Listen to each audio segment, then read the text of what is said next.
We finally made it. We finally made it. Dillon Brooks will be returning today to the FedExForum for the first time playing for the opposing team. Should you cheer? Should you boo? Will he get a tribute video? We got to talk about all that. And we got a Ja Morant update, the biggest update yet.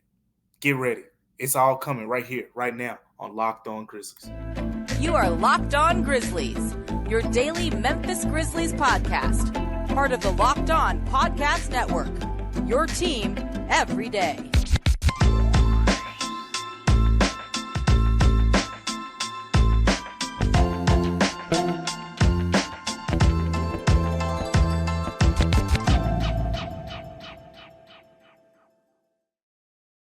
What's going on? And welcome back to Locked On Grizzlies. It's me. You haven't seen me much this week. That's because I've been traveling all over the place to Houston, from Houston. Now I'm back in Memphis, the most beautiful land in the world. But welcome back to Locked On Grizzlies. I am Damichael Cole, beat writer for the Commercial Appeal right here in Memphis, Tennessee, coming to you with this Friday edition of Locked On Grizzlies. We got a lot to talk about. If you're on YouTube, you can see it up here on today's show. If you're not on YouTube, today we're going to talk about Dillon Brooks. This is his first return game in Memphis against the Grizzlies. A lot to talk about there. I talked to Jaylen Nowell while I was down in Houston. His 10-day contract just ended. I'm going to talk about how that conversation went. And then make sure you stay tuned for the rest of this episode. And not to bury the lead, Ja Morant will be speaking to the media later on today. So we will have a bonus episode of Locked On Grizzlies where me and Joe Mullinax will be with you later on today. So make sure you stay tuned for that. But we're going to talk about that much more in the third segment as well of today's show. But today's episode is brought to you by PrizePicks. PrizePicks is the easiest and most exciting way to play daily fantasy sports. Go to prizepicks.com/LockedOnNBA and use the code in all lowercase, LockedOnNBA. That's all lowercase now. Locked On NBA for a first deposit match of up to $100. Again, appreciate you guys so much for tuning in to Locked On Grizzlies today. Make sure you continue to tune in with us. And that's everywhere. Google Podcasts, Apple Podcasts, Spotify, Stitcher, wherever you listen, wherever you like to watch. If that's YouTube, Locked On Grizzlies is everywhere, man. We're everywhere like the air. So appreciate you guys tuning in for us. And today's episode is special. Not only because we got a lot to talk about with Ja Morant, we got to talk about Jaylen Nowell and what he did in his short tenure with the Grizzlies. But then we got to talk about a guy who had a longer tenure with the Grizzlies and Dillon Brooks. And I got to talk to him in Houston after the Rockets did what they did against the Grizzlies and won that game. I got to talk to him, and there wasn't much trash talk. It wasn't, saddle up and get ready for Dillon Brooks to just give you all of this content gold. It wasn't that. It was more strictly business. And he didn't show much emotion, but I can tell, being around Dillon a couple of years, I can kind of tell that this is meaningful for him. And he said it himself. I asked him, I said, is this going to be special? He said, yeah, it's going to be special. He has people that he can't wait to get back and see. He's seen a lot of the players here. But he doesn't know how the fans are going to receive him. And I'm interested to hear what you guys think. You going to boo Dillon Brooks? You going to stand up, clap, cheer for him? Because let's just lay it all out there. Let's just lay it. Why are we even having this conversation about a guy who poured it all on the floor for 6 seasons for the Memphis Grizzlies? The reason we're having this conversation is because his on-court performance was up and down, right? Towards the end of his tenure, we know a lot of people felt that Dillon Brooks should shoot the basketball less. He could try to take a kind of a backseat role to, the Dez, Ja, and Jaren core and things like that. But it sometimes felt like he was reluctant to do so. And earlier this season, if you've been watching, keeping up, before Dillon Brooks' first game against the Grizzlies, when he was talking about the team, he said that the Grizzlies have no swagger. So he dished out a little bit of trash talk, and I know some Grizzlies fans were not too fond of the idea of Dillon Brooks talking trash to the Grizzlies, kind of kicking them while they're down a little bit. But with all that being said, this is what it all boils back to for me. Go down that Grizzlies roster, not just this year, but a lot of your OG Grizzlies fans go to all the way back to since Dillon Brooks got on this team. So we're talking, 2018, 2019, 2020, 2021, 2022. You find me one other player who worked harder than Dillon Brooks during that time period with the Grizzlies. And what I mean by that is you can question his shot selection. You can question why he fouls so much. You can question, whether his ego didn't allow him to kind of play the role that the Grizzlies needed him to play.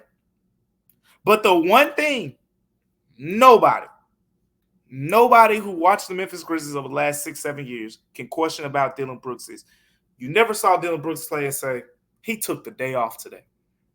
Dude played hard every single night. And it was, I don't even know what the word is to describe it, because it wasn't even like, okay, he's facing off against Anthony Edwards this night, or LeBron James this night, or Steph Curry, or Devin Booker, or Kevin Durant, or Paul George this night. He could be going against Gary Harris. He could be going against, Duncan Robinson. It didn't matter. Dillon Brooks was going to play hard. His goal was to limit his opponent. And that's where I am on the side of this. I know a lot of you are happy he's gone. And I think at the end of the day, it was best for both sides, right? Dillon got a nice, sizable contract. He's in Houston, a situation that's more suitable for him. He's playing kind of the role. It's funny that he's playing that 3-and-D role that the Grizzlies kind of wanted him to play. But as I've said in the past, it kind of made sense that it happened elsewhere, because when Dillon got here, that wasn't the role he was asked to play.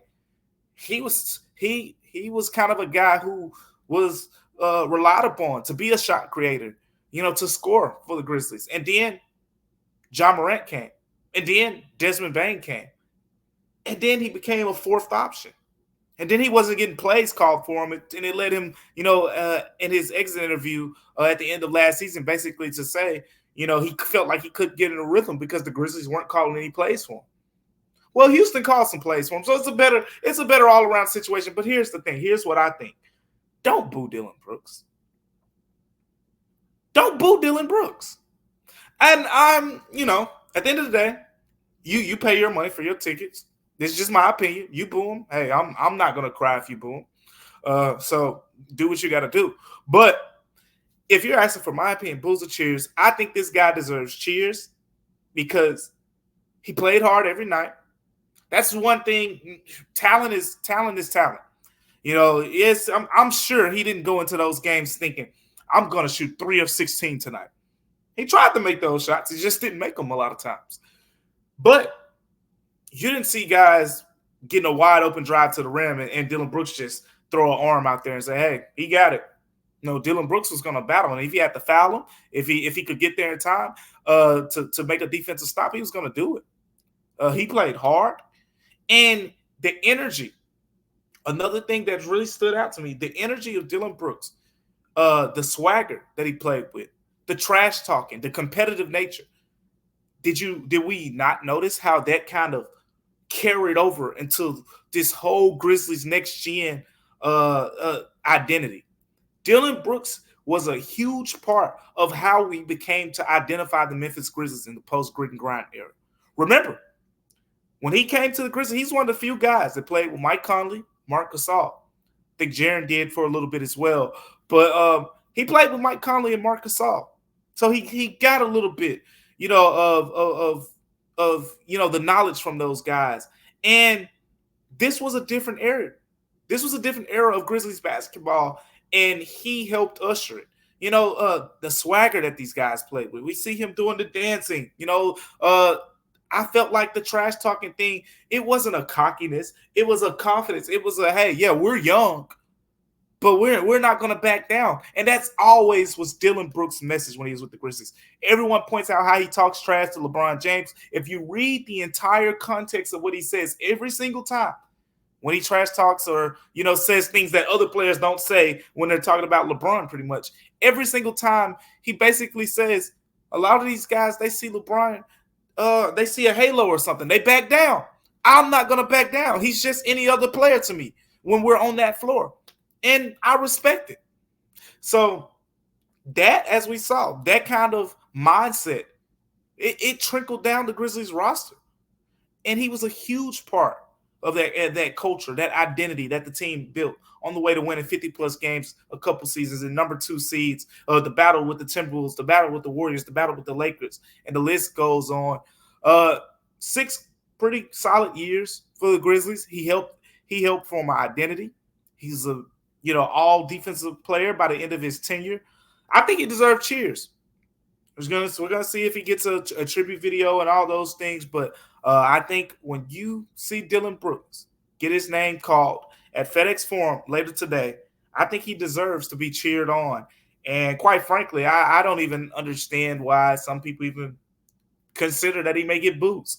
I know he wasn't, a superstar per se, but he played hard. And the way I look at it, if a guy laid it on the line for you and he did it consistently, then you gotta shout him out. And Dillon Brooks definitely did that in his time with the Memphis Grizzlies. Speaking of in his time with the Memphis Grizzlies, we're going to talk about another guy whose tenure with the Grizzlies is up as well, and that's Jaylen Nowell. I talked to him in the locker room after the game on Wednesday, and I'll reflect and share what we talked about coming up next. But before we get to that, we got to talk about Dave, because I need you to go download the app right now. And if you go download the Dave app, you could get up to $500. Just go, or you can simply go to dave.com/lockedonnba. Well, you mean, Max, hey, Damichael, what is Dave? Well, let's put it like this, man. At one time or another, some of us all need a little financial help, and that's why Dave is great. Dave can get you cash when you need a hand between paychecks, can help you build credit by selling extra cash advances, and all on time. It's very useful because, look, at the end of the day, finances can be a little intimidating sometimes, but that's why you need Dave. Dave can help you manage your money so much easier with interest-free extra cash advance, free trial goal tracking, and easy ways to find a side hustle to make more money. Dave is the banking app that's leveling the financial playing field. When you download Dave, you can get up to $500 in 5 minutes or less. No credit check, no late fees. Download Dave. You get up to $500 in 5 minutes or less. No credit check, no late fees. It's part of Dave's extra cash amount, and they advance the money you need with no interest and then settle up later. Make sure you go download Dave today at dave.com/ in all caps, locked on NBA. That's dave.com/ locked on NBA. You can get up to $500 in 5 minutes or less. Again, no credit check, no late fee. All you got to do is go download the app right now. For terms and conditions, go to dave.com/legal. Eligibility criteria and instant transfer fees do apply. Banking services provided by Evolve, member of the FDIC. Make sure you go take advantage of that right now at dave.com. Coming up next on Locked On Grizzlies, we're going to talk Jaylen Nowell and what he brought to the Grizzlies. Stay tuned for that.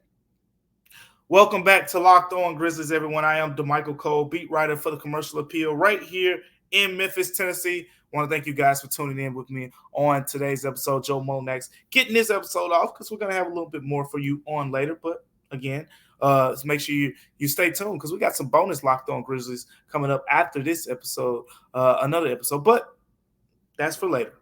Right now, we got to talk about Jaylen Nowell. And I made a post on X yesterday for you who follow me on X. If you don't, you can see it right there. Or if you're on YouTube below, that's at Damichael C. If you're listening on one of our podcasting networks. But Jaylen Nowell, as you saw, you kind of saw the writing on the wall over the last couple games as Taylor Jenkins went to him in the first half, went away from him in the second half, and kind of relied more on guys like Jake LaRavia, Zaire Williams. Quite frankly, guys that if Jaylen Nowell was on a standard contract, he'd easily be playing over in those situations. So I talked to him after the game, and we kind of reflected. One of the things that we reflected on is how this team accepted him. You got to remember, Jaylen Nowell played 4 seasons with the Minnesota Timberwolves. This wasn't just, some guy who didn't see the Grizzlies a lot. This is a guy who played in that playoff series. As we were talking how the Grizzlies were the rival. So there were some conceptions, about how he would be received in this locker room. He said he didn't know if he would fit in. He didn't know. He signed a 10-day deal. You just come in, for a little bit. You're expecting to get right back out of there. But he had no clue how he would fit in, but everything went great. He called it a blessing to play, in Memphis, play with the Grizzlies. He had to learn the playbook on the fly. Most of you, when you look back at his tenure, the Dallas Mavericks win is one that'll stand out. He was one of the high scorers for the Grizzlies in that game, came off the bench, provided a real spark. And as we said, towards the last couple games, didn't really get much of an opportunity as the Grizzlies kind of had to phase him out there. But another thing, just from talking to him, he's like a lot of these players, he's still high on what the Grizzlies could be this season. What he said to me was, he said, I definitely think that these guys are going to pick it up and be one of the best teams in the West for sure. So talking to Jaylen Nowell, a couple things stood out to me. One, he was grateful for the opportunity. Felt, no pressure, it sounds like. There wasn't pressure from the standpoint of, I got 10 days to do what I got to do. It was more so he was just grateful. Like, after you spend 4 years in the NBA and you're not really worrying about a job, and all of a sudden you don't have a job, you start to really be grateful for the small things. And he was grateful for the 10-day. And then, the second 10-day that he got. Some of you may not be clear on the language. Why won't the Grizzlies just sign him, to a third 10-day? Well, as we said in the past, the CBA's language basically says, to kind of simple it down, you have to have 4 players out at least 2 additional weeks at the time that you need a 10-day contract. Steven Adams and Brandon Clark are givens on this roster. What allowed the Grizzlies to do it last time to get the second 10-day was Marcus Smart and Luke Kennard being out an additional 2 weeks. If you follow me on X, you've heard my recent updates on Marcus Smart and Luke Kennard. I think Joe Mullinax also talked about it on yesterday's episode. But again, so Marcus Smart is getting close. Luke Kennard are both getting close. Both of them will be back in less than 2 weeks, potentially. That is the plan. I will say that because, we've heard some things around here in Memphis. So potentially, those guys are expected to be back in less than 2 weeks. So with that being said, now you only have 2 guys, Brandon Clark and Steven Adams, who are expected to be out more than 2 weeks. So per CBA rules, the Grizzlies cannot just give him, another 10-day contract. They would have to release or trade someone. As I've said 100 times over at this point, December trades are very rare. I mean, you can hope, you can have wishful thinking all you want, but at this time of the year, most teams, they don't know what they have. They're either trying to figure it out or they're trying to get healthy to figure out what they have. So with all that being said, just look around the league right now. Like, there are so many teams that haven't figured out much yet. Like the Pistons, for example. They just got, Bogdanovich back in that lineup. And we see, it feels like every week Monty Williams is trying out a new lineup. I think the Suns' big 3 just debuted, played their first game a couple days ago with Bradley Beal, Devin Booker, and Kevin Durant. Right now, look at the Mavs. Like, they have all types of guys coming in and out of the lineup. Dante Exum starting now. Kyrie Irving's out of the lineup. Like, teams are figuring out what and who they have right now. So finding a trade partner at this point, highly unlikely. But all that being said, it made it unlikely that the Grizzlies will be able to keep Jaylen Nowell. We all knew kind of that this time would come, but it's here. So Jaylen Nowell, again, made a terrific impact. I think he kind of played himself into deserving an opportunity in the NBA. Terrific shot creator, terrific shot maker.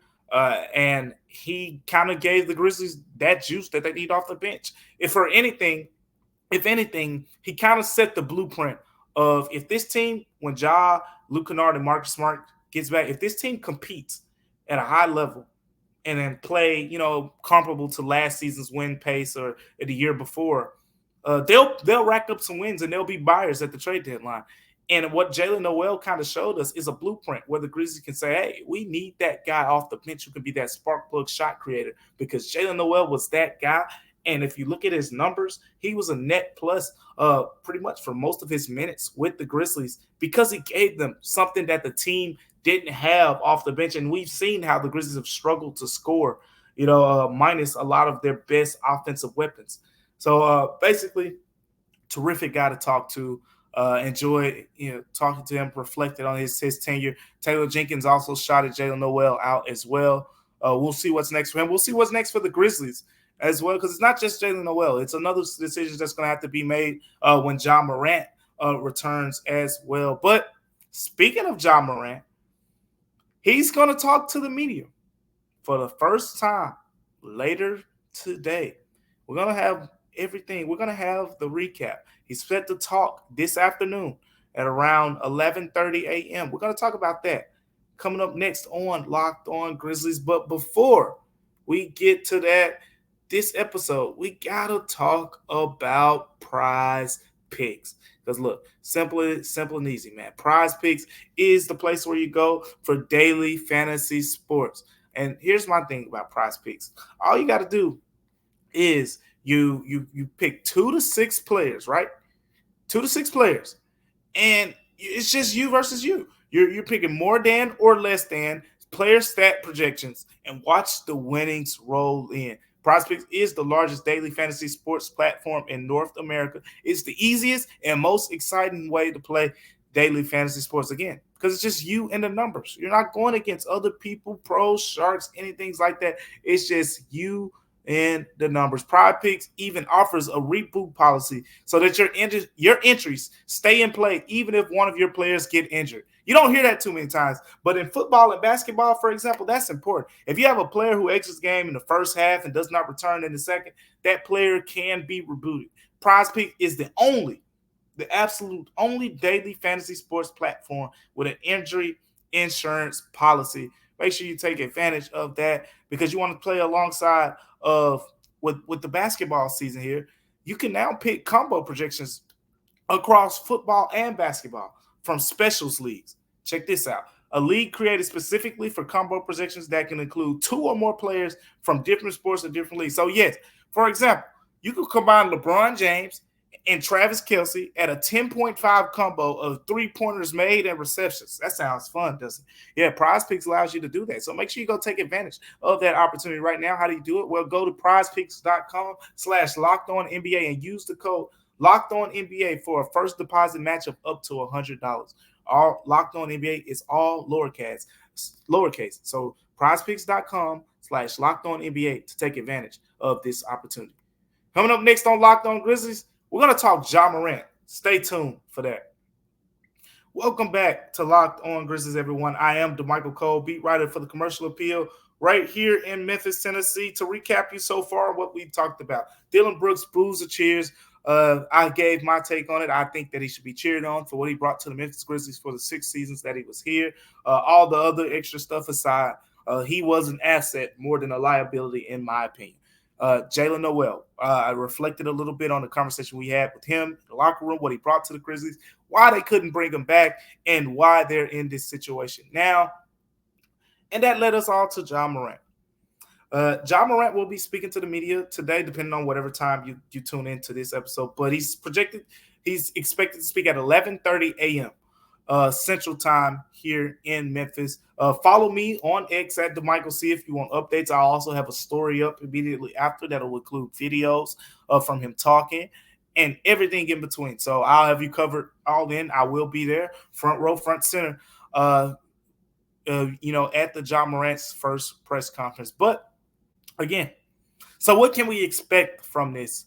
I think that this is a good opportunity to, one, just see where Ja Morant's head is and has been throughout this entire process. Again, this is as quiet as Ja Morant has ever been from a public and basketball perspective. He's usually, one of the more outspoken guys in the locker room.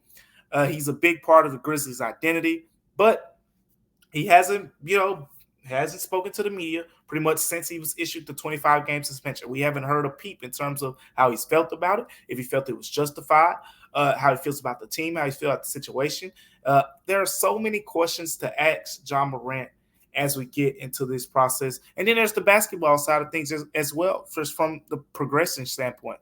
If you go check out my story that published this morning on commercialappeal.com, where when I was in Houston, I talked to all of the Grizzlies players pretty much about how Ja Morant has been in practice.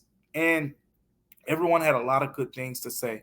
Vince Williams, in particular, talked about the new skills that Ja Morant has added to his game. Jaren Jackson Jr. said, "Oh, same explosive athlete." We saw Ja Morant post on Instagram, a picture of the weight scale showing that he was, over 180 pounds, which he hasn't been to this point of his NBA career. So you're talking about a bigger version of Morant. I talked to players about that. So make sure you go check that out at commercialappeal.com as well. But I'm excited to see what Ja has to say. It's a good opportunity, first and foremost. We got to check in on him, make sure, this has been a tough journey. As I was talking to Xavier Tillman, it was one of the players that I was talking to in the locker room in Houston, and he was like, just think about it. Like, Ja Morant has been a huge reason why we've been a 50-plus win. Like, he's trying to just put me in the picture of the mental side of why Ja wants to be back so bad. He said Ja Morant has been a huge reason why we won 50-plus games the last 2 seasons. Now, all of a sudden, he can't play. All he can do is practice. And the Grizzlies have been bad. They're 6-17. They have one of the worst records in the Western Conference in the NBA. And Ja Morant hasn't been able to do a thing about it but watch and practice with the guys. So it's tough from that perspective. But at the end of the day, we get to see what Ja has to say. We get to talk to Ja Morant. Super excited to see how he super interested. Not excited ain't the right word for me personally, but I'm interested to see how he responds. There's going to be a lot of national media on hand from what I've heard. There's going to be of course the whole local contingency will be there. So there's going to be some tough questions. There are going to be some questions where people demand accountability. There are going to be some questions where Ja Morant has the chance to show what type of growth has been made. What has he learned from this situation? And just what's next for Ja Morant? Because I think just from most of the people in the fan base that I've talked to, everyone is kind of getting to that point of, all right, we're past it. It happened. Hopefully he's learned from it. What's next? So we're going to get some of that as well. But make sure that you're tuning in. You check YouTube, Google Podcasts, Apple Podcasts, wherever you listen to Locked On Grizzlies.